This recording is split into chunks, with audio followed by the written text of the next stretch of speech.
मैया पार्वती भैली लाले लाल होलिया महादेव खेलेले। मैया पार्वती भैली लाले लाल होलिया महादेव खेलेले।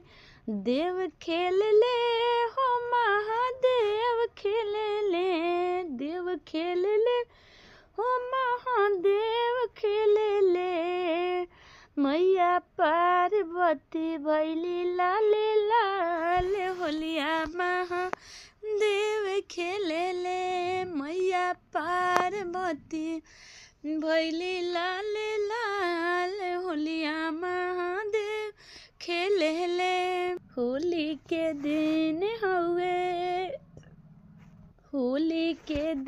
हवे पावन फागुन माह में। होली के दिन हवे पावन फागुन माह में। दुनु जना के मिलन होता कैलाश में। दुनु जन के मिलन होता कैलाश में। दुनु जन के मिलन होता कैलाश में। त गौरा मैया भैली लाले लाल हो। मैया पार्वती भैली लाले लाल होली महादेव खेलेले।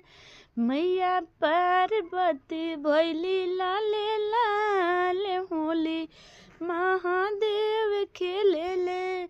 देव खेलेले महादेव खेलेले।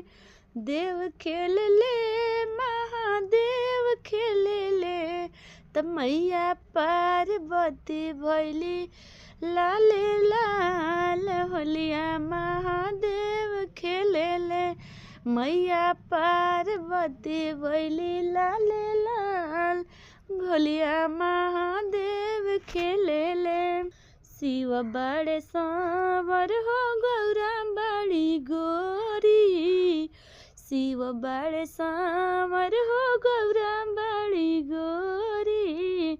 रंग बिरिया में शोभेला दुनु जोड़ी। रंग बिरिया में शोभेला दुनु जोड़ी। कार्तिक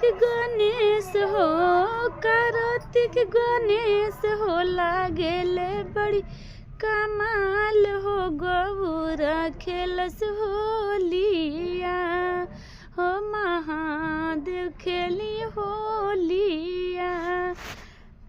मैया पार्वती भैली लाले लाल हो ग।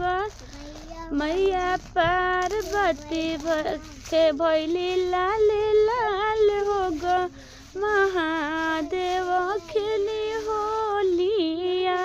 मैया पार्वती भैली लाले लाल हो खेलेले महादेव होलिया।